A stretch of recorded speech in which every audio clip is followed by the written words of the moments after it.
In today's video we will see how to install Iperius Remote on Linux and how to connect from Linux to a Mac. With the Linux version of Iperius Remote, you can control remote devices and receive remote support on several Linux distributions, including Debian, Ubuntu, Linux Mint, Red Hat, Fedora, CentOS and OpenSUSE.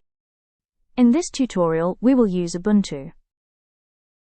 First, go to the Iperius Remote website and open the download page.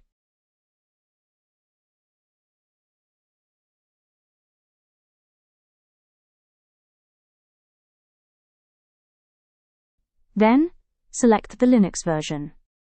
Since we are using Ubuntu, we need to download the .deb package. For other Linux distributions, you may need to download the .rpm package instead. Once the file has been downloaded, open the folder where the package is located, and open the terminal from that folder. Now, go back to the Iperius Remote download page and copy the installation commands for the .deb package.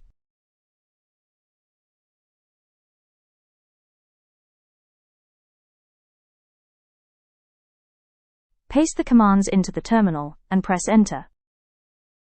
The system will ask you to enter the device password. Type your password and press Enter again.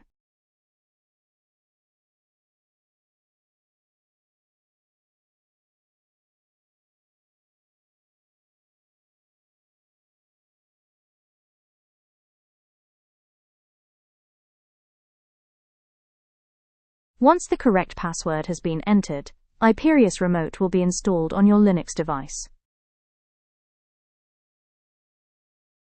Now, open Iperius Remote.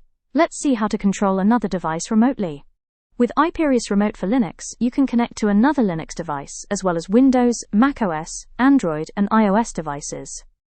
To start a remote connection, enter the ID and password of the device you want to control.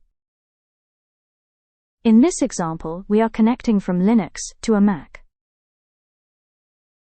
After entering the ID and password, click on Connect Now. The remote connection will start, and you will be able to control the Mac directly from your Linux computer. You can access files, transfer files, open applications, browse the web, and provide remote support in a simple and secure way.